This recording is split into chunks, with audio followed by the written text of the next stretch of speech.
මෙත් බුද්ධාභිවන්දන සකල සත සසරින් මුදා. සම්මා සම්බුදු සරණයි හැම දෙනාටම.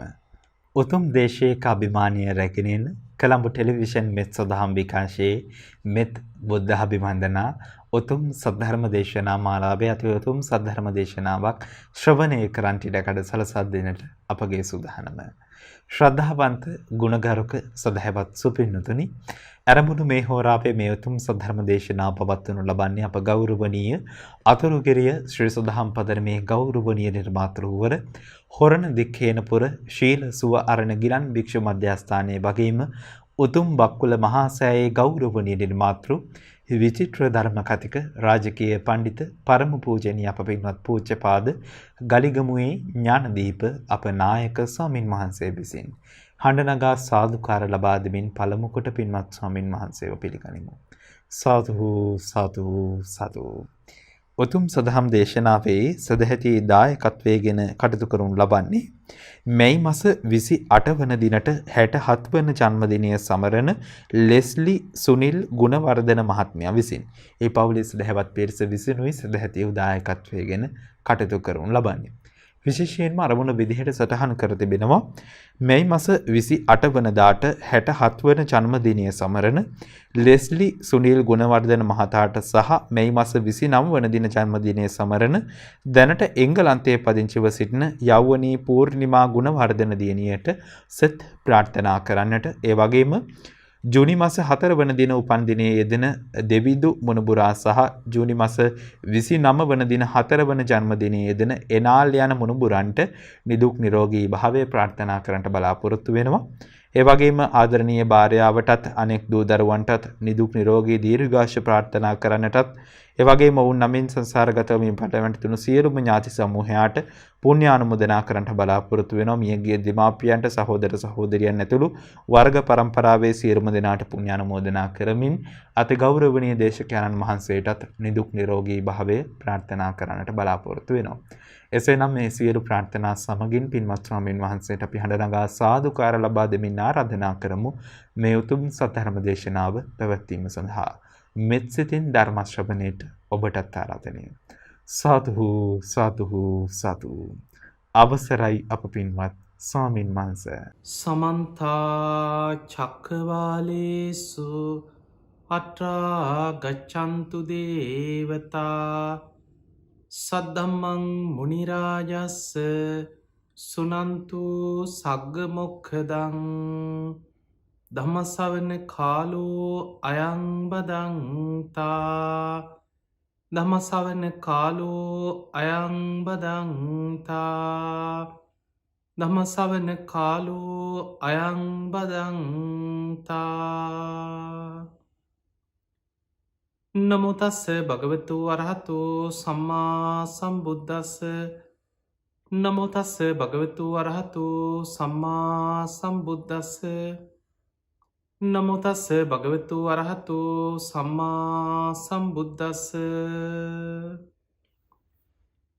හැම දිනාටම තෙරුවන් සරණ ප්‍රාර්ථනා කරමින් අදත් ඔබ හැම දෙනෙක්ම ඔබේ ජීවිතයට ඉතාම වැදගත් ධර්ම කාරණා රැසක් ශ්‍රවණය කරන්නයි අද මේ ධර්ම ශ්‍රවණයත් එක්ක එකතු වෙලා ඉන්නේ. මේ ධර්මයේ ශ්‍රවණය කරන ලක්වාසී ලෝවාසී හැම දිනාටමත් මේ උතුම් ධර්ම ශ්‍රවණය නිවන් දොරටුවක් බවට පත්වේවා කියලා අපි මුලින්ම ආශිර්වාද ප්‍රාර්ථනා කරනවා. පින්වතුනි, අද දවසේ විශේෂයෙන් අපේ මේ කර්ම විපාක විෂය බුදුරජාණන් වහන්සේලාට, ඒ වගේම සසරේ ඒකා සංකේ කල්ප ලක්ෂයක් පාරමී පුරපු අග්‍රශ්‍රාවකයන් වහන්සේලාට, උතුම් මහරහතන් වහන්සේලාට පවා ඒ කර්ම විපාක බලපාපු සිදුවීම රහත් වුණත් පිරිනිවන් පාන ආත්මය තුළ විපාක දෙන ඒ කර්මවල ස්වභාවය, සමහර කර්මයන්ගේ තියෙන හිතාගන්න බැරි ඒ සිදුවීම, මෙන්න මේ ගැන අද අපි මේ ධර්ම දේශනාව තුළ කතා කරනවා. විශේෂයෙන් කර්ම විෂය අපි තේරුම් ගත යුතුම විෂයක්.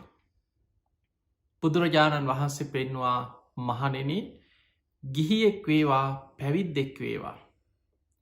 නිතර සිහි කළ යුතු කාරණයක් තමයි කම්මස්ස කෝමි මම කර්මය ස්වකීය කරගත්ත කෙනෙ. කම දායාදෝ මම කර්මය දෑවැද්ද කරගත්ත කෙනෙ. කම පටිසරණෝ මම කර්මය පිළිසරණ කරගත්ත කෙනෙ. කම්ම බන්දු මට ඉන්න එකම ඥාතිය මගේ එකම නෑය මම සසරි වපුරපු කර්ම. යංකම්මං කරිස්සාමි කල්්‍යයානංවා පාපකංවා තසදායාදු. මම යම් යහපත් දෙයක් කරොත් ඒක යහපත් විපාක මා කරායනවා දායාදය හැටියට මටම ලැබෙනවා. මම කරන්නේ අයහපත් දෙයක්ද ඒක අයහපත් විපාකත් සසරේ මා කරාම එනවා කියලා නිතර සිහි කරන්න කිය. සාමනේර ස්වාමීන් වහන්සේලාට පැවිදිවිච්ච ස්වාමීන් වහන්සේලාට නිතරම ආචාරයන් වහන්සේලා දිනපතා සිහි කළ යුතු දස දම්ම සූත්‍රය පෙන්නල දෙනම්. බුද්ධ දේශනාතර තින දස දම්ම සූට්‍ර පැවිද්දෙක් නිතර සිහි කරන්න කිය. කාරණා 10ක් තියෙනවා. ඒ කාරණා 10 බුදුහාන්දුරුව පෙන්න පැවිද්දෙක් නිතර සිහි කරන්න කියනවා මම කර්මය දායාද කරගත්ත කෙනෙ කර්මය උප්පත්තිය කරගත්ත කෙනෙ කර්මය ඥාතියා කරගත්ත කෙනෙ කර්මය පිළිසරණ කරගත්ත කෙනෙ මම යම් හොදක් හෝ නරකක් කරොත් ඒක විපාක මා කරා එනවා කියලා නිතර හිතන්න. එතකොට ගිහියෙක් විතරක් නෙමේ.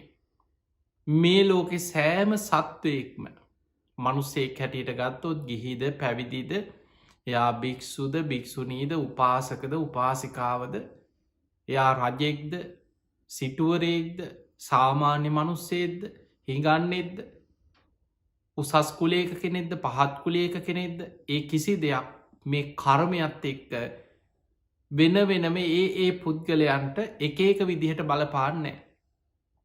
තමන් යමක් පැපිරුවානං ඒ වපුරපු දේමයි තමන් සසරය අස්සන්න හැටියට නෙලාගන්න. පිංහතුනි සමහර කර්ම ගත්තහම අපි දන්නවා අටුවාවල සඳහන් වෙනවා මේක මූලික පෙළපොත්තල සඳහන් නොවනත් අටුවා ග්‍රන්ථවල සඳහන් වෙනවා අපේ බුදුරජාණන් වහන්සේට පවා විපාක දීපු ඒ කර්ම විපාක 11ක් ගැන සඳහන් වෙලා තියෙන. ඒ අතර සමහර සිදුවීම් අපිට බුද්ධ දේශනා තුළින්ම පැහැදිලි වෙනවා. අපි දන්නවා අපේ බුදුරජාණන් වහන්සේට කොන්ද අමාරුවක් තිබුණ. බොහෝ බුද්ධ දේශනාවල සූට්‍ර දේශනාවල එවැනි සඳහන් වෙච්ච සිදුවීම් කීපයක් තියෙනවා. බුදුරජාණන් වහන්සේ දහම් දෙසද්දේ උන්වහන්සේ බණ කියාගෙන ගිහිල්ලා දේශනාව මැදින් නවත්තලහනවා කෝ මේ සාරිපුත්ත මෙතන ඉන්නවාද. කෝ මේ මොග්ගල්ලාන ඉන්නවාද ආනන්දයන් වහන්සේ මෙතන ඉන්නවාද. මගේ කොන්ද ගොඩා ක්‍රිදෙනවා කියනු. සාරිපුත්ත ඔබ මේ දේශනාව ඉතුරු ටික ඔබ කරන්න කියලා බුදුරජාණන් වහන්සේ සාරිපුත්තයන් වහන්සේට දේශනාව පවරලා එතන සිංහ සෙයාවෙන් සැතපිලා හොඳ සිහිනුවනින් සාරිපුත්ත හාදුරන්ගේ දේශනාව බුදුරජාණන් වහන්සේ අහගෙන ඉන්නවා. ඒකට හේතුව ඉඳගෙන ඉන්න අපි දන්නවා සමහරලාවට අපි ඉඳගෙන ඉන්නකොට එකම ඉරියව්වෙන් ඉන්නකොට කොන්දරි දෙනවා. ඒ වේදනාව එන්න වැඩි වෙනකොට ඉඳගෙන ඉන්න අපහසුයි චුට්ටක් ඇලවෙන්න ඕන. එක්ක සමහරු හේත්තුවෙන්න උත්සාහ කරන සමහරු නිදාගන්න කොන්ද අමාරුව කිය. බුදුරජාණන් වහන්සේ සිංහ සෙයාවේ සැතපිලා හොඳ සිහිනුවනින් සාරිපුත්ත හාදුරන්ගේ දේශනාව අහගෙනන්න. ඒ අහගෙන ඉදල බුදුරජාණන් වහන්සේ අනුමෝදන් වෙනවා. සාදු සාදු සාරිපුත්තය තතාගතයන් වහන්සේගේ දේශනාව ඔබ ඒ විදිහටම සිදු කරා. ඔය ඉතිරි කොටස බුදුරජාණන් වහන්සේ දේශනා කරා නං ඒත් ඔය ටික ඔය විදිහටමයි දේශනා කරන්න. අපි දන්නවා මේ බුද්ධ ශාසනයේ ධර්ම සේනාධිපතින් වහන්සේ. බුදුරජාණන් වහන්සේගේ ධර්ම චක්‍රයේ ඒ විදිහට පවත්තන්න පුළුවන්. සාරිපුත්තයන් වහන්සේට අග්‍රයි උන්වහන්සේ. එතකොට ඒ බුදුරජාණන් වහන්සේගේ ඔය කොන්ද අමාරුව ඒක තැනක දෙතනක නෙමේ අවස්ථා ගණනාවක සූට්‍ර දේශනාවල සඳහන් වෙලා තියෙනවා. ඒ ගැන සඳහන් වෙනවා පසු කාලීන යටුවා ග්‍රන්ථවල අපේ බෝසතාණන් වහන්සේ බුදුරජාණන් වහන්සේ පාරමී පුරණ කාලි බෝසත් කෙනෙක් හැටියට බොහෝ කාලෙකට පෙර එක්තර ආත්මයක මල්ලෝපොර සූරයෙක් කියන. ඔබ දන්නවනවය නොෙක් තියෙනවා කරාටි වගේ ගහගන්නේවා ඊළඟට මල්ලෝ පොර වර්තමාන රෙස්ලිං වගේ ක්‍රීඩාවල් ඒවා අතීතය පවා රජවරුන්ගේ කාලෙ පවා ඒවා ක්‍රීඩාවල් හැටියට තරග හැටියට තිබුණ. ඒ කාලේ අපේ බෝසතාණන් වහන්සේ බොහොම ශක්ති සම්පන්න මල්ලෝපොර සූරේ මේ පෙර කල්ප දහස් ගානකට පෙර සිදුවීම. එක තරගයකදී තමන්ගේ ප්‍රතිවාදය උත්සල පොලේ ගහනවා. ඔහුගේ කොදු ඇට පේලිය බිඳිලා ඔහු එක්තැන් වෙනවා. එතකොට මෙන්න මේ සිදුවීමත් එක්ක උපෝපං ආත්ම ගණනාවක කොන්දෙ අමාරුව ඇතුවම ඉපදුනා කියන. බුදුවෙච්චාත්මෙත් උන්වහන්සේට පිරිනිවන් පානකං මෙහි විපාකයක් හැටියට විටිං විට කොන්දෙ අමාරුව බලවත් වනා කියල සඳහන් වෙන. එතකොට පලන්න බුදුරජාණන් වහන්සේලාට පවා සසරේ කල්ප ගණන් සිදු කරපු සමහර කර්ම විපාක බුදුවෙච්චාත්මය පවා විපාකදී ලතියෙන්. ඊළඟට සඳහන් වෙනවා ඔය වගේ බොහෝ තැන්ගොල සඳහන් වෙනවා. මාගන්දියාව නින්දා පහස කිරී චිංචිමානවිකාව ධර්මිටියක් පැඳගෙන ඇවිල්ලා බුදුරජාණන් වහන්සේට නින්දා පහස කිරී එදකොට දේවදත්ත ගල් පෙරලි මේ තුළ පවා බුදුරජාණන් වහන්සේට උන්වහන්සේට ලොකු අනතුරක් නොවනත් උන්වහන්සේගේ බුදු සිරුරේ ලේ සෙලවීමක් හෝ සිදුවනා. ඊළඟට බුදුරජාණන් වහන්සේ ඔබ දන්නවස් පෙර බුදුවරු අනුව ගත්තහම අතීතෙ පහළ වෙච්ච සෑම බුදු කෙනෙක්ම අපි පෙර පහළ වෙච්ච සියලු බුදුවරු ගැන තොරතුරු නොදන්නවා වනත් බුද්ධ දේශනාවල සඳහන් වෙනවා අටවිසි බුදුරජාණන් වහන්සේලා ගැන. දැන් ඔබ ඔය සූවිසි බුදුවරු අටවිසි බුදුරජාණන් වහන්සේලා සත්බුදුවරු ගැන වෙන වෙනම අහලා තියෙන. අපි දන්න අපේ රටේ පවා සත්බුදු වන්දනා කෙරෙනවා. ඊළඟට සූවිසි බුද්ධ පූජා කෙරෙනවා. අටවිසි බුද්ධ පූජා කෙරෙන. එතකොට කෙනෙකුට මේවා ඒ කොහොමද ඒ බුදුවරු කොහොම දෙහෙම වෙනස් වෙන්නේ ප්‍රමාණ වෙනස් වෙන්න කියලා කෙනෙකුට ගැටලු තියෙන පුළුවන්. පිංහතුනේ සත්බුදුවරු කියලා කියන්නේ අපේ බුදුරජාණන් වහන්සේ සමග කල්ප 91ක් තුළ මේ ලෝකෙ පහළ වෙච්ච බුදුරජාණන් වහන්සේලා ආසන්නම කල්ප 91 තුළ මේ ලෝකෙ පහළ වෙච්ච බුදුරජාණන් වහන්සේලා තමයි සත්බුදුවරු කියලා හඳුන්නා. කල්ප 91කට පෙර පහළ වුණා විපස්සී කියන සම්මා සම්බුදුරජාණන් වහන්සේ. උන්වහන්සේ පහළ වෙලා පිරිනිවන් පෑවට පස්සේ කල්ප 60ක් බුද්ධ ශූන්‍යයි. ඊට පස්සේ එකම කල්පේ බුදුවරු දෙනමක් පහළ වෙනවා සිකී වෙස්සබූ කියන බුදුරජාණන් වහන්සේලා දෙනම. සිකී බුදුරජාණන් වහන්සේත් වෙස්සබූ කියන බුදුරජාණන් වහන්සේත්. උන්වහන්සේලා පහළ වෙලා ඒ ශාසන අවසන් වනා පිරිනිවන් පෑව ඊට පස්සේ කල්ප 30ක් බුද්ධ ශූන්‍යයි. ඊට පස්සේ තමයි මේ මහා බද්්‍ර කල්පේ බුදුවරු 5 නමක් පහළ වෙන මේ මහා බද්්‍ර කල්පය උදාවේ. එතකොට මේ කල්පේ තමයි කකුසඳ කෝනාගමන කාශ්‍යප ගෞතම මේ වෙනකුට බුදුරජාණන් වහන්සේලා 4 නමක් පහළ වුණ. ඔන්න ඔය බුදුවරු 7 නම අපි සත්බුදුරජාණන් වහන්සේලා හැටියට හඳුන්නනවා.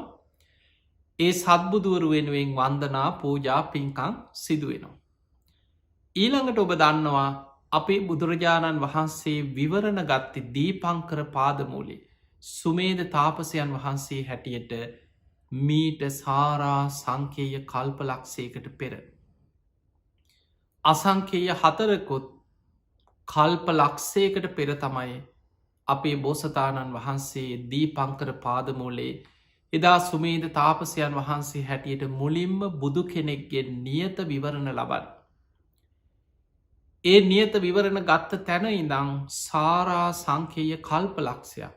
ඔබ දන්නවා දාන සීල නයිස්ක්‍රම්ය ප්‍රඥා වීරිය කන්ති සච්ච අධිට්ඨාන මෛත්‍රී උපෙක්ඛා කියන මේ දස පාරමී ධර්මයන් පාරමී හැටියට උපපාරමී හැටියට පරමත්ත පාරමී හැටියට දීර්ඝ සසර ගමනේ සම්පූර්ණ කරගෙන ඇවිල්ලයි අපේ බුදුරජාණන් වහන්සේ සම්බුද්ධත්වයට පත්වෙන්.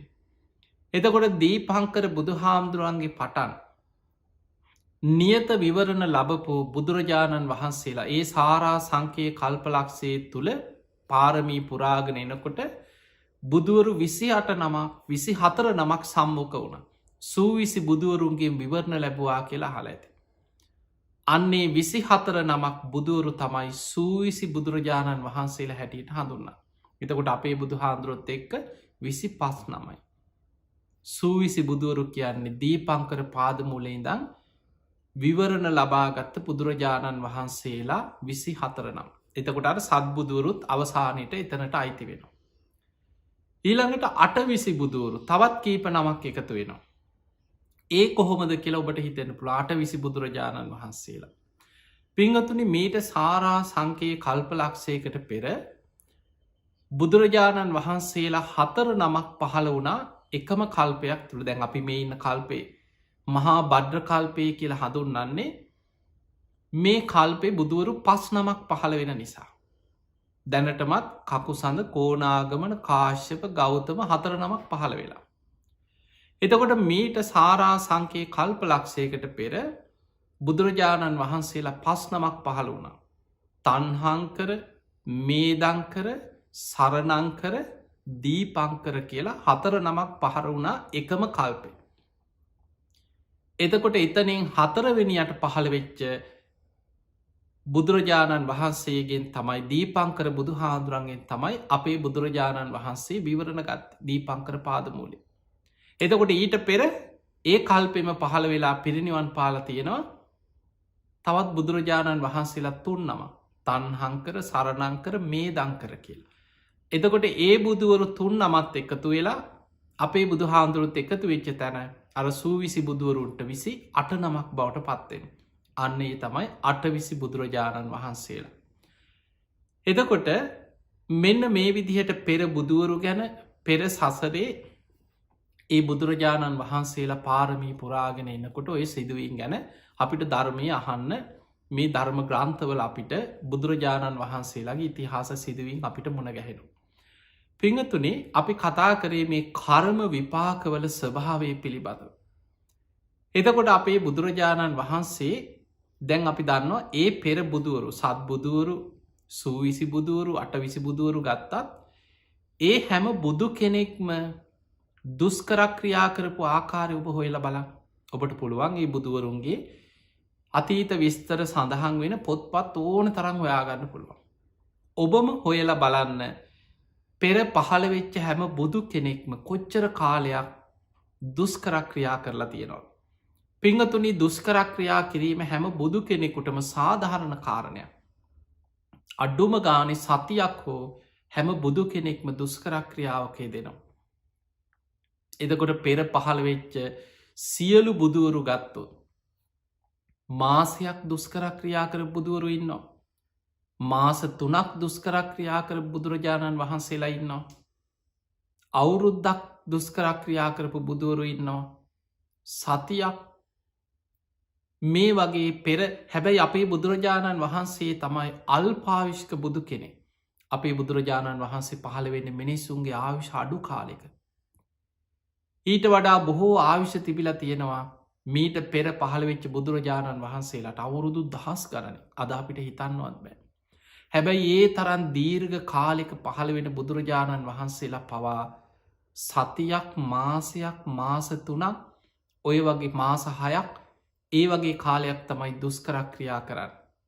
හැබැයි ඔබත් මමත් සරණ ගිය අපේ ගෞතම බුදුරජාණන් වහන්සේ සාරා සංකේය කල්පලක්ෂයක් දසපාරමී සම්පූර්ණ කරලත් උන්වහන්සේට බුද්ධත්වයට පත්වෙන්න පාරමී සම්පූර්ණ කරලා වුණත් බුදුවෙන ආත්මේ අවුරුදු 6කට ආසන්න කාලයක් ශරීරයට අනේක විද දුක්පීඩා දෙමින් දුෂ්කර ක්‍රියා කරන්න සිද්ධ වුණා. එතකොට මේ තරම් කාලයක් දුෂ්කර ක්‍රියා කරන්න සිද්ධ වුණෙත් පෙර කාශ්‍යප බුද්ධ ශාසනයේ අපේ බෝසතාණන් වහන්සේදා ජෝතිපාල මානවකය හැටියට ඉපදිලා ඉන්නේ නැද්දි වචනයෙන් සිද්ධ වෙච්ච අකුසලයක විපාකයක් හැටියට සඳහන් වෙනවා. පිංගතුනි මේක සඳහන් වෙනවා මජ්ක්‍ධිම නිකායේ ගටිකාර සූත්‍රයේ සඳහන් වෙනවා මේ සිදුවීම. ඒ තමයි එදා අපේ බෝසතාණන් වහන්සේ කාශ්‍යප බුදු හාමුදුරුව කියලා කියන්නේ මේ මහා බද්ධ කල්පේම කකුසඳ කෝනාගමන කාශ්‍යප තුන්ගෙනියට පහළ වනේ කාශ්‍යප බුදු හාමුදුරුව. ඒ කාලේ අපේ බෝසතාණන් වහන්සේ මනුලොව ඉපදිලා හිටිය බොහෝම උසස් කුලේක ජෝතිපාල මානවකයා දම්බදිව බුදු හාමුදුරු පහළ වෙච්ච කාලේ. එතකොට ඒ නගරෙම වේහලිංග කියලා ඒ ගම්මානයක ඒ නගරයක බොහෝම දුප්පත් පැල්පතක කුඹල්කරුවෙක් එකන වලං හදල ජීවත්වෙන බොහෝම දුප්පත් විදිර ජීවත්වෙන කුඹල්කරුවෙක් හැටියට ඉපදිලා හිටියා ගටිකාර කියන්නේ ඒ වෙනකොට බොහොම දුප්පත් කෙනෙක් හැබැයි අර ජෝතිපාල මානවකයාගේ අපේ බෝසතාණන් වහන්සේගේ බොහොම යාළුවා. මේ ගටිකාර හරීම සද්ධහවන්තයි. බුදුරජාණන් වහන්සේගෙන් බණහල කාශ්‍යප බුද්ධ ශාසනය තුළ ධර්මය අවබෝධ වුණා. ගිහි ජීවිතේම මාර්ග පල අවබෝධ කරගත්තා. බුදුරජාණන් වහන්සේට ආරාධනා කර ස්වාමීනයේ මගේ ගමට වැඩම කරන්න මම පුළුවන් විදිහට ආරාමයක් හදල පූජා කරලා වස් ආරාධනා කරන. කාශ්‍යප බුදුරජාණන් වහන්සේ මේ ආරාධනය පිළිගත්ත. පිළිගෙන වැඩම කරලා දැන් ගටේ කාර තමයි තමන්ට පුළුවන් විදිහට ඒ කාලේ ඉලුක් සෙවිලි කරලා පුංචි පැල්පත් වගේ පොඩියට හදලා කුටි සෙනසුන් හදල බුද්ධ ප්‍රමුඛ සංඝයාවට මේ වස් ආරාධනාව සිදු කරා. රජතුමාගේ ආරාධනාව පවා පිළි නොගෙන බුදුරජාණන් වහන්සේ ඊට පෙර ආරාධනා කරපු ගටිකාරගේ ආරාධනාවට ඒ ගමේ වස් සමාදන් වෙලා වැඩ හිටිය. දැන් ගටිකාර නිතර ගිහිම් බණහනෝ. බොහොම ධර්මී ගැන වැටහීමක් තියෙන. ගටිකාරට දවසක් හිතුන මගේ යාළුවා ජෝතිපාල මානවකයාව බණහන් එක්කං යන්නට ඕන. ඔහුටත් මේ සද්ධහා ලාබේ ලබා දෙන්න ඕන. දවසක් ඇවිල්ල බොහෝම යාළුවයි ඉතින් යාළු විදිහට කතා කරලා යාළු අපි මේ යං ගමනක් යංකීව කොහෙද කියලා ඇහෝ. බුදු කෙනෙක් පහළ වෙලා. ඒ බුදුරජාණන් වහන්සේ මේ අසල ආරාමයක වැඩඉන්න. අපි යම් බණහන්න කියව. ඒ කියද්දී ජෝතිපාල මානවකයා ඒ සැනින් කීවා ඔය මුඩු මහනන්ගෙන් බණහල මට වැඩක් නෑකි. ඒ බුදු කෙනෙකුට අගෞරෝ කරන්න කියපු වචනයක් නෙමේ. ඒකට හේතුව ඒ කාලෙත් අපි බුද්ධ කියාගෙන ගොඩාක් අපිත් බුදුනා කියාගෙන මිනිස්සු රවට්ටගෙන හිටපු වංචනිකයෝ ගොඩක් ඉඳලා තියෙනවා ඒ කාලෙ. දැන් අපේ බුදු හාමුදුරු පහළ වෙන කොටත් හිටියන ඒ අය පෙනේ හිටියේ ශාස්තෘවරු හැටියට නිගන්ටනාත පුත්ත සංජයේ බෙල්ලට්ටි පුත්ත අජිත කේස කම්බලි කකුද කච්චායන මක්කලි ගෝසාලෝ බහල ඇති. ඒ හැමෝම ශාස්තෘවරු හැටියට තමයි පෙනී හිටිය. අවබෝධ කරගත් අය හැටියට. ඒ නිසා විශ්වාසයක් තිබෙන මේත් බොරු කාරයෙක් වෙන්න ඇති කියලා හිතුන. ඒ නිසා කියද්දිම කියනකොටමක ඔය මුඩු මහනන්ගෙන් බණහල මට වැඩක් නෑකි. දෙවනි පාරත්කිව නෑ බුදු කෙනෙක් පහළ වෙලා යං අපි බණහන්න මං මේ ආවේ එකං යන්න යං අපි කීවා. දෙවනි පාරත්කව මං කිව්වන්න මට බෑ කියලා. ඔය මුඩු මහනන්ගෙන් බණහල මට වැඩක් නෑ කිව. ඒ වෙලාවෙ ගටිකාර කල්පනා කරා නැවත නැවතත් ඔය වචන කියවන්න කිව්වොත් තව ලොකු අකුසලයක් මෙයාට රැස්වෙයි. ඒ නිසා මං උපක්‍රමයක් යොදනවා. මොකද්ද කරන්න කියලා කල්පනාරු මතක් වුණ දෙන්න නිතර නාන්න යනවා. එහෙනම් යාළුවේ අපි යංකිව නානා හොඳයි කිය. තැන් දෙන්නම නාන්න ගියා. හැබැයි ගඟට නාන්න ගියාට ඒ කාලෙත් යාළුව වනත් එක වයසේ වනත් ඔබ දන්නවා අපේ සාමාන්‍ය අපේ රටේ ඉස්සර තිබිලති නොයි කුලබේද හරියට නමුත් දැන්වෙනකොට ඒව ගොඩක් නැති වෙලා ගෙහිල්ල. හැබැයි ඉන්දියාව ගත්තොත් බුදුරජාණන් වහන්සේගේ කාලේ අදගත්තත් ඉන්දියාවේ ස්වභාවය හරියට තියෙනවා. උසස් කුලේ කෙනෙක් ගඟට බැහැල නානකොට පහත් කුලේ කෙනෙක් ඒ වෙලාවේ එදාට ගඟේ බැහල නාන්නෑ ඊළඟ. ගෞරවයක් වසයෙන් ඔහු නාල එනකං අර ගංයවර ඉද යාළුව දෙන්න වනත් එකට ගඟේ බැහැල මේ ජල ක්‍රීඩා කර එහෙම නාන්න යන්න. ඒ වෙලාවේ යාළුව නාල ගොඩට එනකං ගටිකාර ගංයවරට වෙලා හිටිය අපේ බෝසතාණන් වහන්සේ ජෝතිපාල මානවකයා අර ගගේ බැහැල හොඳට පැම් පහස් වෙලා ගඟෙන් උඩට එනකොටම ගංයවර ළඟින් ගිහිල්ලා එක පාට කෙස් වැටියෙන් ඇල්ලු ඔළුවෙන් ඇල්ලු. කෙස් වැටියෙන් අල්ලල ඔළුව හෙල්ලුව.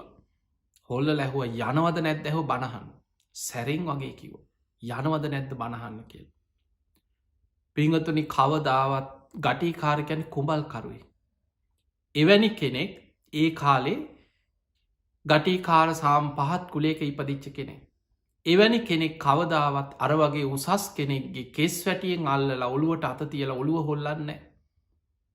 ජෝතිපාල මානවකය කල්පනා කරා මේ අපේ බෝසතාණන් වහස කල්පනා කරා ගටීකාර වගේ කෙනෙක් මගේ කෙස් වැටියෙන් අල්ලල මගේ ඔළුවෙන් අල්ලල හොල්ලල මේ තරම් මට සැරෙන් කියන්නේ යනවද නැද්ද බණහන්න කියලා එහෙම නංඔය කෙනා ඒ කාන්තෙන් බුදු කෙනෙක් වෙන්න ඇති. යම් කියලා ගියා.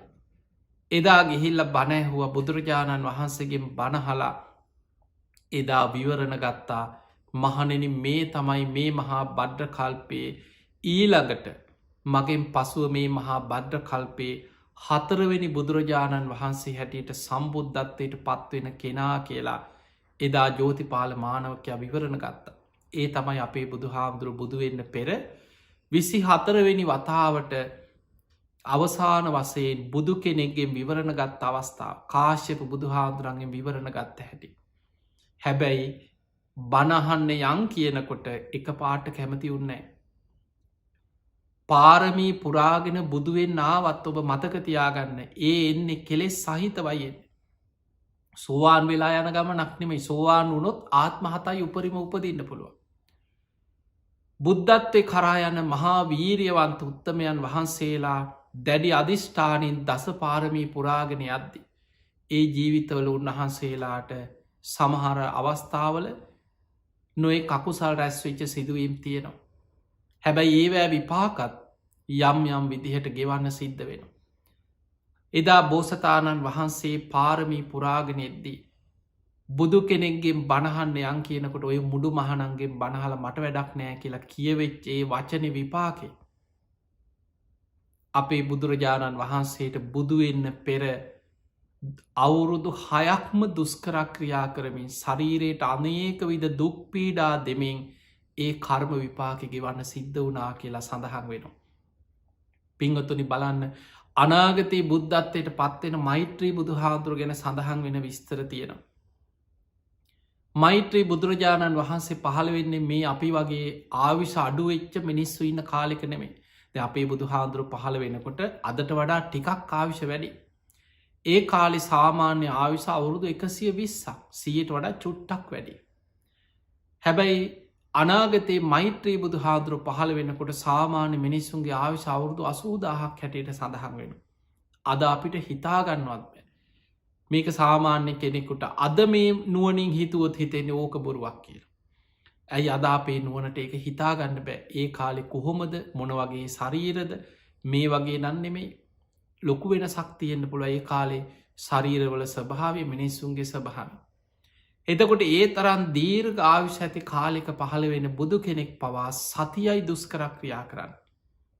මෛත්‍රී බෝසතාණන් වහන්සේ මාලිගාවෙම උඩුමහල් තලයට ගිහිල්ලා සතියක් දුස්කරක්‍රියා කරනවා. ඒ සති අවසන් වෙනකොට මහා බ්‍රහ්ම දෙවියන් අහසින් ඇවිල්ලා අටපිරිකර පූජා කරන. කෙස් වැටිය කපල අහසට වීසි කරලා තමන්ගේ රාජකී සලු පිළිවත් කරලා අර සිවුරු පිරිකර දරාගන්න. තමන්ගේ දේවිය චන්ද්‍රමුකී බිසවමයි උඩුමහල් තලයට ඇවිල්ලා කිරිපිඩු පූජාව කරන්න. ඒ කිරිපිඩු පිළිගෙන වලඳලා අහසිම්මයි බෝමුලට වඩින්නේ මෛත්‍රී බෝසතාණන් වහන්සේ බුද්ධත්වයට පත්වෙන්. එතකොට අපිට පේනවා ඒ තරන් දීර්ඝ ආවිශ ඇති කාලික පවා මෛත්‍රී බෝසතාණන් වහන්සේ සතියයි දුස්කරක්‍රියා කර.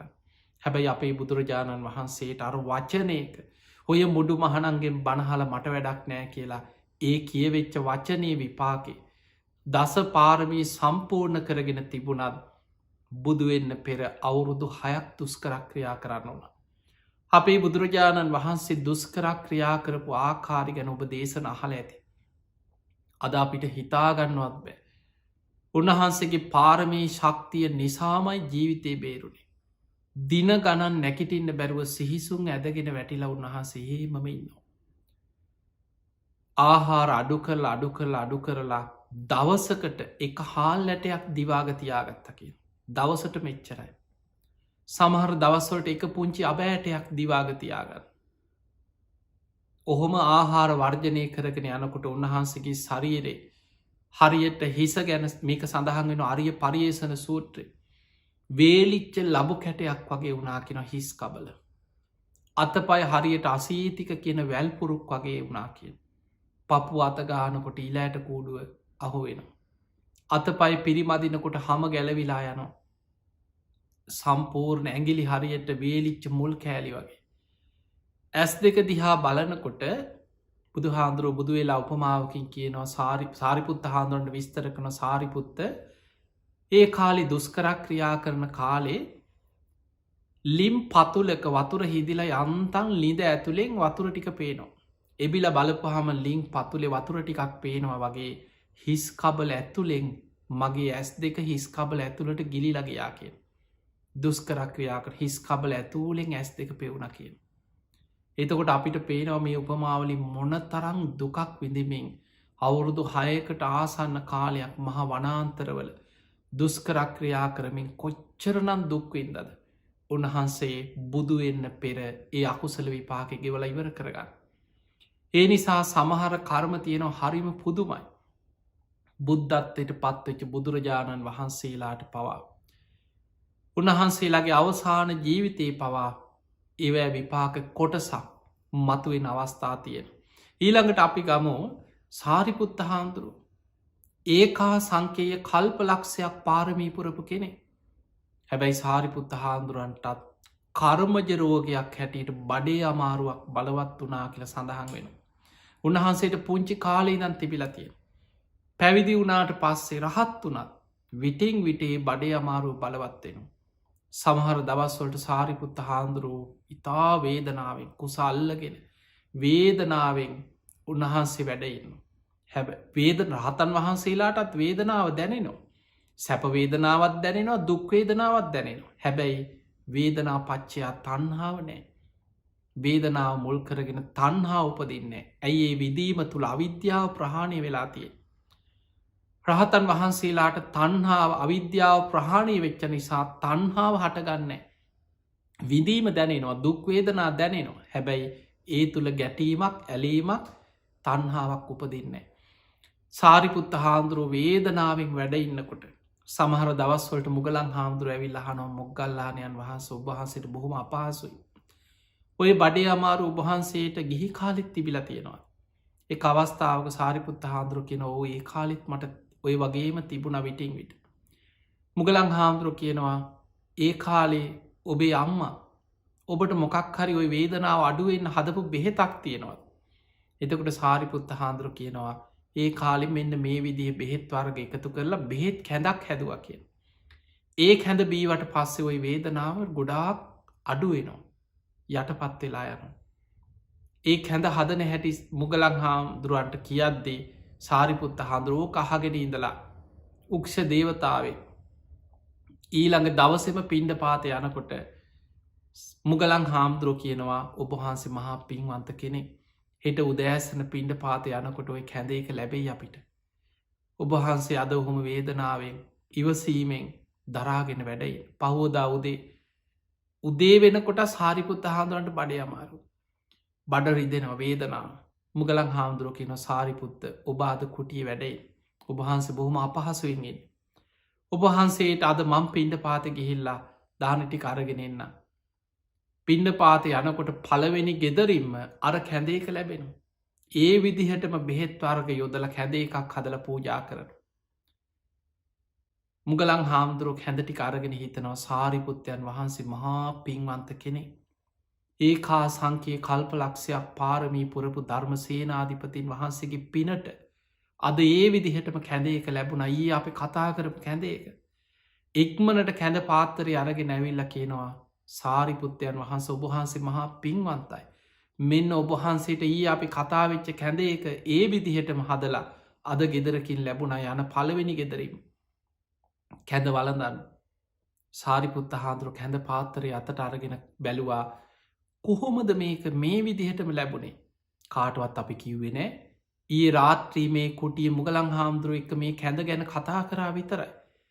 දිවසින් බලනකොට දැක්කා ඒ අහගෙන ඉඳලා පින්ගන්න බලාගෙන නමනුස්සේ.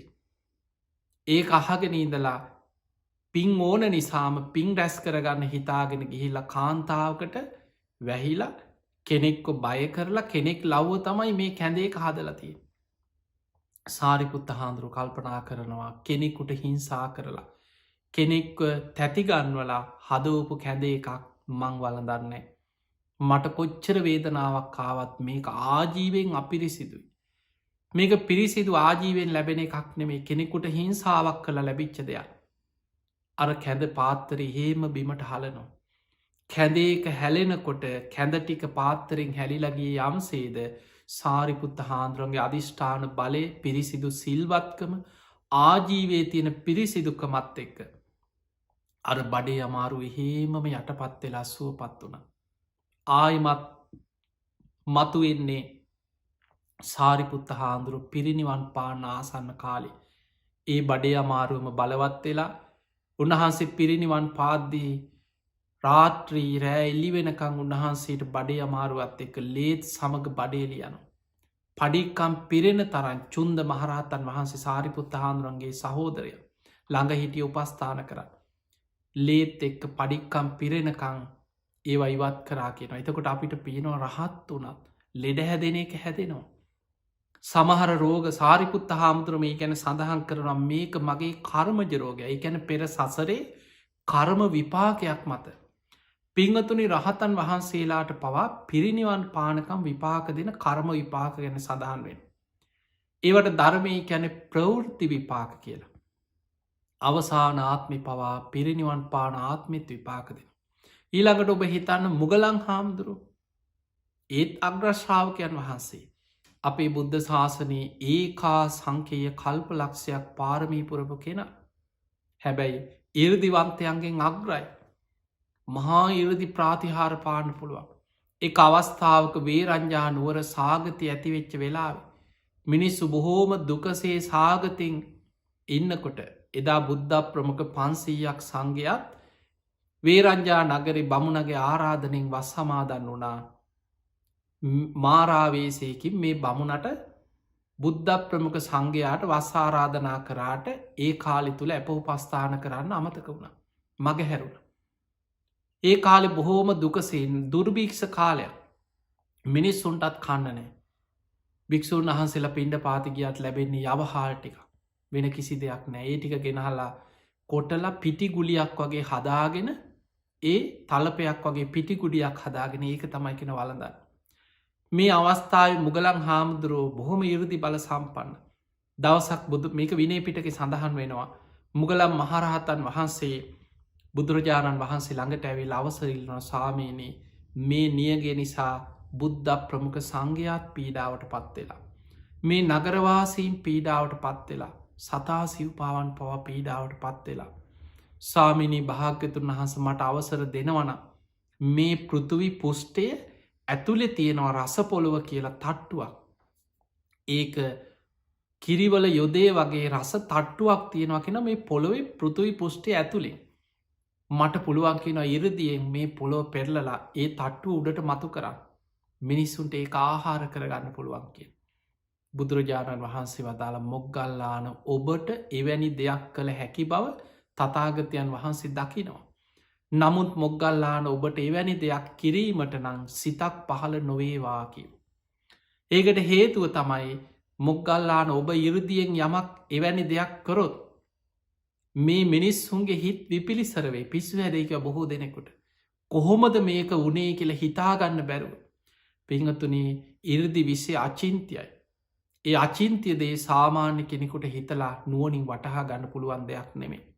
ඒ නිසා මුග්ගල්ලාන එවැනි ප්‍රාතිහාරයක් නං සිදු කරන්න ඔබට සිතක් පහළ නොවේවා කියලා බුදු හාමුදුරික වැලැක්වා. එතකොට අපිට පේනවා ඒ තරන් ඉරදි බල සම්පන්න කෙන හැබැයි පෙර සසරේ කරපු කර්ම විපාකයක් එක්ක. සංසාරික කල්ප 100,000 ගානකට පෙර තමන්ගේ අතින් එක්තර ආත්මයක අන්ද දෙමව්පියන්ට සිදුවෙච්ච ඒ කර්ම විපාකයක ප්‍රතිඵලය. කල්පයක් නිරේ දුක්වින්ද ආපහ උඩට ආවත් උපවපං ආත්ම භාවල අපරාපරිය වේදනය කර්මයක් හැටියට නිවන් දකිනකං විපාක දීපු කර්මය. හැම ආත්මිකම ආවිෂ ගෙවෙනකොට ගුටි කාල මැරෙන විදිහ ක්‍රමයක් පෑදෙන. කොහෙන් හරි අනුන්ගේ රණ්ඩුවක් බේරන්න ගිහිල්ල වෙන්න පුළුව මොකක් හරි හේතුවක් මත ගුටි කාල මැරෙන විදිහ ක්‍රමයක් සකස් වෙනවා අර කර්ම විපාකෙ මත. මුගලන් හාමුදුරුවන්ගේ තාවිෂ ගෙවිල් අවසන් වෙනකොට ඒ විදිහටම කර්ම විපාකයක් හොරු 500ක් එකතු වෙලා මුගලන් හාමුදුරුවන්ට ගහල මරන්න 3 වතාවක් උන්වහන්සේගේ කුටියටාව. එතකොට කෙනෙකුට ඔය කතාවයි මුගලන් හාමුදුරන්ගේ සිදුවීම ඔබ ගොඩක් බණට අහල ඇති. එතකොට ඔබට හිතෙන්න්න පුළුවන් මේ තරම් ඉරුදි බල සම්පන්න කෙනෙකුට. පොලෝ පෙරලන්න තරම් පුළුවන්න අහසින් යන්න පුළුවන්න. නොපෙනී යන්න පුළුවන්න. ඉතින් ඔය හොරු ගහන්නාපු වෙලා උන්වහන්සේට තිබුණනේ මගහරන්න කියලා. පිංහතුනී මුගලම් මහරහතන් වහන්සේ පළවෙනි වතාව උන්වහන්සේ කුටිය භාවනා කර ඉන්නකොට. ඔය වගේ විශාල පිරිසක් ඇවිල්ලා පොළු ආවි දරගෙන ඇවිල්ලා කුටිය දොර කඩන්න හදනකොටම ඉරදියෙන් සියුම් ශරීරයක් මවාගෙන යතුරු හිලෙන් කියනවා එලියට ගිහිල්ලා නොපෙනේ ගමන් කරේ. කුටිය දොරෑර් කඩල බැලුවා බලන්නකොට නෑ යමල්ල යන්න කියලා ගියා යන්න හොරු ටික. එතකොට බලන්න කොච්චර ඉරදි බල සම්පන්නද කියලා සැනින් සියුම් කයක් මවාගෙන යතුරු හිලෙන් මගහැරලා කිය. ඒ තරන් ඉරදි අපිට හිතාගන්න බෑ මේ ඉරදි විෂය. ආයමත් ටික දවසකට පස්සේ මේ පිරිස ආයමත්තාව යමල් අදත් ගිහිල්ල ඔයි ශ්‍රමණය අල්ලගම කියලා. එදා මුගලන් හාමුදුරුවෝ අහසට පැනනැගල වහලෙන් අහසිං වැඩම කරා කියන වෙනත් ප්‍රදේශයකට. අර වගේම කුටිය දොර කරලා බලන්නකොට එදානෑ. යමල්ල යන්න ආයි දවස කපියමු කියලා ගියා. ඔහොම දෙපාරක් ඉරදියෙන් අහසිං වැඩම කරලා මගහැල්ල බේරුණ. ආයමත් ටික දවසකට පස්සේ මේ පිරිස පොළු ආවි දරගෙන ආයමත් සූදානන් වෙනවා. යමල්ල අදත් කොහොම හරි ඔය ශ්‍රමණයාව අපි ගිහිල් අල්ලගම ගහලම මරලදාම කියලා කට්ටිය කතාවෙන. එදා මුගලම් මහරහතන් වහන්සේ බැලුවා මන් දෙවතාවක් බේරුණා. නැවත නැවතත් තුන්ගනි වතාවටත් ඔවුන් ආවිධ අරගෙන මගේ පස්සෙන්ගෙනවා. මේ මම කරපු කර්ම විපාකයක් දෝ කියලා බැලුව. ඉරදියෙන් දැක්ක පෙර සසරෙ කරපු කර්ම විපාකයක් මේන්නේ. ඊළඟට උන්වහන්සේ බැලුව මගේ ආවිෂක විලා ඉවරයිද. ඒ වෙනකොට උන්වහන්සේගේ ආයු සංස්කාර අවසානයි. පිරිනිවන් පාන්න දිනය ලංවෙලා. ඒ පිරිනිවන් පාන්න දිනේ ලංවෙනකොට ආවිෂ ගෙවෙනකොටම කර්ම විපාකෙත් එෙනවා. ඒවට ගැන උබයක් හේකම් කියල. ආවිෂ ඉවර වෙනකොට කර්ම විපාකය ඒකට එකතු වෙන. එදා සාරි මුගලං හාමුදුරුවෝ භාවනාවෙන් තමන් සසරි කරපු කර්මය දැක්ක. දැකල උන්වහන්සේ දාධිෂ්ඨාන කරගත්තා අද මං මේකට මුණ දෙනවා. ඉරදියෙන් මගහරි ඉන්න මොන තරං හැකියාව තිබුණත් මේක මගේ කර්ම විපාකයක්. ඒ වගේ මයි මගේ ආවිෂත් ගෙවිලා ඉවරයි. අද මං මේකට මුණ දෙනවා කියලා එදා හොරු කුටිය වට කරලා පහර දෙන්න සූදානන් වෙන වෙලාවේ අනිමිත්ත සමාපත්තියකට සමවැදිලා උන්වහන්සේකට මුණ දුන්න. උන්වහන්සේට මගහරින්න පුළුවන්කම තිබුණ නමුත් උන්වහන්සේ කර්ම විපාකයක් නිසායකට මුණ දුන්න. එතකොට අපිට පේනවා සසරයේ කල්ප ගනම් පාරමී පුරපු මහා පින්වන්ත උත්තමයන් වහන්සේලාට ආර්යන් වහන්සේලාට පවා පෙර සසරයේ කර්ම විපාක දීලා තියෙනවා. පිංහතුනේ සමහර රහත් එන්න පින තියෙන අය. බලන්න බාහිය දාරුචීරිය රහත් වෙනකොටම එල දෙනක් ඇන්න මහපාරිම මැරිලා වැටුණ. බුදුරජාණන් වහන්සේ වදාළ බාහිය දාරුචීරිය පිරිනිවන් පෑව.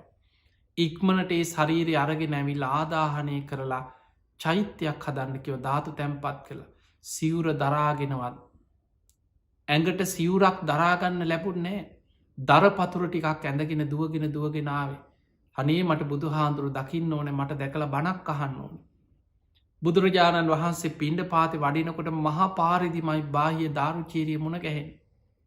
පාත්තරි අතේ තියාගෙන දාරුචීරියගේ කර්ම විපාක බුදුහාන්දුරු දැක්ක ජීවත් එන්න තියෙන ටික වෙලාවයි. පෙර සසරි අකුසල විපාකයක් මත කර්ම විපාක දෙන්නේ නවා. හැබැයි ඊට පෙර රහත් වෙන්න පින තියෙනවා. බුදුරජාණන් වහන්සේ පාත්තරි අතේ තියාගෙන නගරේ වීදියකදී පාරයිනෙම වැඩඉඳගෙන බාහියට කෙටියෙන් හකුලෝල දහම් දෙසුව. ඒ බණපදය කියලා බුදුරජාණන් වහන්සේ ඉදිරියට වැඩිය. බාහිය එතනම වාඩි වෙලා ඒ ධර්මය නුවනින් විමසනෝ. ධර්මය වැටහුණ අවබෝධ වනා හිත කෙලෙසුන්ගේ මිදිල රහත් වුණ. ඒ රහත් වෙනකොටම කුලප්පුයි චෙල දෙනක් දුවගෙන යන අතරේ ඇනගෙන ගියා එහෙේ මැදගෙන වැටුණා. උණහසේ පිරිනිවන් පෑ. හැබැයි ඇස් දෙකෙන් දකින මිනිස්සු ඒ අය කියන්නේ අන්න අර දරපතුරු ඇඳගෙන හිඟන්නෙක් වගේ මිනිහෙක් දුවගෙන ඇවිල්ලා බුදු හාමුදුරුව එක්ක පාරයින කතා කර හිටිය. උන්වහන්සේ ටික වෙලාවක් මොනවද කියලා බුදුරජාණන් වහන්සේ ඔන්න වැඩිය. ටික වෙලාවකින් කුලප්පුයි චෙල දෙනක් ඇනල අන්නේ පිස්ස වගේ මනුස්සේ අන්න මැරිලයින්න ඔහොමන මිනිස්සු කියන්න මිනිස්සුන්ට පේනෑ හිතේ ස්භාවේ මිනිස්සු දකින්නෑ හිත කිලිසුන්ගේ මිදුන කියනෙ. ඒක දැක්කෙ බුදු හාමුදුරු. බුදුරජාණන් වහන්සේ වදාළම් මහනෙන බාහිය මහා පින්වන්ත කෙනෙ මේ බුද්ධ ශාසනයේ කෙටියෙන් වදාළ ධර්මය අවබෝධ කරගත් භික්‍ෂූන් අතර බාහිය දාරුචීරිය අග්‍රයේ කියලා අග්‍රස්ථානයක් පිරිනැමු. හැබැයි සිවුරුවත් ඇගේ තිබ්බෙනෑ සිවුරක් පොරෝගෙන වැඩඉන්න ලැබුන්නෑ අර දරපතුරුටික ඇඳගෙනමයි රහත් වනේ ආපු විදිහටම එතනම කෙස් රැවුල් වවාගෙන පිස්සෙක් වගේ දුවගෙන එතනම මහපාරෙම පිරිනිවන් පෑව. අරේල දෙන එන්නට පස්සේ. හැබැයි බුදුරජාණන් වහන්සේ සංඝයාටකින මහනෙන. ඔය බාහියගේ දේහේ අරගෙන ඇවිල්ලා. ආදාහනය කරලා ඒ ධාතුන් වහන්සේලා තැන්පත් කළ චෛත්‍යයක් හද. දෙව් මිනිස් ලෝකයාට වන්දනා කළ පින් කරගන්න පුළුවන්කිව. එහෙම නං අපිට පේනවා සමහර රහතන් වහන්සේලාගේ ජීවිත ගත්තු. කර්ම විපාක ඔබ දන්නවා ලෝසක මහරහතන් වහන්සේ. පිරිනිවන් පානකම්ම කර්ම විපාකෙ කොච්චර විපාක දුන්නද රහත් වුණ කුසට ආහාරයක් නෑ. පින්ඩ පාතිගියත් කවදාවත් දානයක් පාත්තරයට ප්‍රනීත විදිහට ලැබෙන්නේ. යමක් පාත්තරයට ලැබුණොත් වලදන්න ගන්නකොට එක පිළුණු වෙලා. පිරිනිවන් පාන දවස පවා දානයක වැලකුණ. උන්වහන්සේ කොච්චර දුක්විඳපු කෙනෙක්ද කුසගින්නේ. සසරේ පෙර බුද්ධ ශාසනයක රහතන් වහන්සේ නමකට දානයක් වලක්වල දීපු දානයක් ගින්දරකට විසි කළ කවන්නම් මුට දාන කියලා කේන්තියෙන් ගින්දරට දාලා දානටික ඒ රැස්කරගත්ත කර්ම විපාකේ ගෙවපු ආකාරයේ එතකොට රහත් වෙන්න පිනස පෙර සසරේ නිවන් දකින්න පිනත් තිබුණා ඒ පිනත් විපාක දුන්න හැබැයි පිරිනිවන් පානකං ඒ කර්මෙත් විපාක දුන්න. දැ අංගුලිමාල මහරහතන් වහන්සේත් එහෙමයි. උන්වහන්සේ රහත් වනා කියලා කරපු කර්මොක්කොම නැතිවුන්නේ පිරිනිවන් පානකං කර්ම විපාක පස්සෙන් ආව. උන්වහන්සේ පින්ඩ පාතය යනකොට ගහකට ගලක් ගැහුවත් කැරකිලායින්න ඔළුවට කියන. අපි සාමාන්‍ය කතාවට කියනවා කර්ම විපාකවලට අහක යන ඒවත් කැරකිලායනවා කිය. අහක යන කරුමත් පිටිං යන. ගහකට ගලක් ගැහුවත් ඒ ළඟ පාරකින් පින්ඩ පාති වැඩියොත් අංගුලිමාල මහරහත්තන් වහන්සේගේ ඔළුවට තමයි ඒ ගල එන්නේ. පින්ඩ පාත යනකොට රහත් වෙලා හැබැයි මිනිස්සු ගංවල මග දිගට රැකලා ඉන්න අන්න එනවරු. අපේ තාත්තමර ඇගිල්ල කපපු එක. අපේ බාප්ප මැරුවේ මූ තම ඇගිලි කපාගත්තේ. අපේ සහෝදර පවුල කී දෙනෙක් ගමේ මිනිස්සු කී දෙනෙකුට කඩුවෙන් කෙටුවද ගහපල්ල කියලා මිනිස්සු එකතු වෙලා වට වෙලා ගල්ලොලින් ගහනෝ පොළුවලින් ගහනෝ. මැටි පාත්තර ඉස්සර පින්ඩ පාත යනකොට පාත්තරේ කුඩු වෙලා සිවුරු ඉරිලා ලේ පෙරාගෙන ආපහු වෙනවා. හැබැයි මෛත්‍රී සිතෙන් මයි කියන අංගුලි මාල හාමුදුරු පැවිදි වෙච්ච දවසේන පියවරෙන් පියවර අඩිය තියන්නෙත් අද මට පාරිදි මුණ ගැහෙනයි මගදි ගල්වලින් ගහනය පොළුවලින් ගහනය බනිනය නින්දා කරනයි මගේ හතුරෝ මිතුරෝ නෑයෝ නොනෑයෝ මේ සියලු දෙනා සුව පත්තේවා සුව පත්තේවා. ඒ අය මේ ධර්මයම අවබෝධ කර ගනිත්වා කියන මෛත්‍රී සිතෙන් මයි කියනවා. අංගුලිමාලයන් වහන්සේ පියවරෙන් පියවර ගමන් කරන්න. හැබැයි උන්වහන්සේටත් පිරිනිවන් පානකං තමම්ම සසරේ වපුරපු දේවල් විපාක දුන්න. ඒ නිසා මතකතියාගන්න බුදුවරු වනත් රහත් වනත් අග්‍රශ්‍රාවකයන් වහන්සේලා වනත් අසූ මහශ්‍රාවකයන් වහන්සේලා වනත් පිරිනිවන් පානකං කර්ම විපාක දුන්නා නං මේ දේශනාව තුළින් ඔබ හිතන්න මේ සසර ගමන ඉපදමින් මැරමින් ඉපදමින් මැරමින් කෙලවරක් නැති සංසාර ගමන යන ඔබ අපි මේ හැම දෙනෙක්ම අපි සසරේ වපුරපු ඒව තව කොච්චර ඇද්ද ගෙවන්න අපි දන්න නැති වුණාට. ඒ නිසා හැම බුදු කෙනෙක්ම පහළ වෙලා අපිට පෙන්නල දෙන්නේ සබ්බ පාපස් සකරන සියලු පාපී අකුසල් වලින් වලකින්න. කුසලස් උපසම්පදා පුළුවන් තරන් කුසල් කරන්න පින් කරන්න. සචිත්ත පරියෝදපන තමන්ගේ හිත දමනය කරගන්න. ඒ තම් බුද්ධානු ශාසන මේක තමයි බුදුරජාණන් වහන්සේලාගේ අනුශාසනා. මේ ලෝකෙ පහළ වෙන සෑම බුදු කෙනෙක්ම අපිට පෙන්නල දෙන්නේ ඔන්න ඔය අනුශාසනාව තුළ කටයුතු කරන්න කියලා. එහෙම නං ඔබ හැම දෙනාටමත් මේ ලැබිච්ච මනුස්ස ජීවිතය තුළ පුංචි වැරැද්දක්කත් කරන්න එපා කාගෙවත් පිටින් තියල බේරෙන්න්න බෑ. තමම්ම වපුරපු දේවල් තමම්ම සසරය අරගෙන යනවා. ඒ නිසා අකුසල්වලින් වලකින්න පුංචි වරදේ පවා බිය දකින්න. පුළුවන් තරම් පින් කරන්න කුසල් වඩන් හිත දමනය කරන්න. බුදුරජාණන් වහන්සේගේ අවසාන බුද්ධ වචනයත් අප්‍රමාදීව කුසල් වඩන්න කියලා බුදුරජාණන් වහන්සේ පිරිනිවන් පෑවේ. තින් එහෙමනං ඔබ හැම දෙනාටම අප්‍රමාදීව සද්ධහදී ගුණ ධර්ම දියුණු කරගෙන කුසල් දහම් දියුණු කරගෙන උතුම් වූ ධර්මයම අවබෝධ කරගන්න වාසනාව ලැබේවා ලැබේවා ලැබේවා කියලා අපි ආශිර්වාද කරනවා. ධර්මශ්‍රවනය කරපු ලක්වාසී ලෝවාසී හැම දෙනාටමත් ඔබ හැම දෙනාටමත් උතුම් ධර්මාවබෝධය පිණිස නිවන් අවබෝධය පිණිසම මේ ධර්මශ්‍රවනය ආශිර්වාදයක් වේවා පාර්මිතාවක්ම වේවා කියලා අපි ආශිර්වාද කරනවා.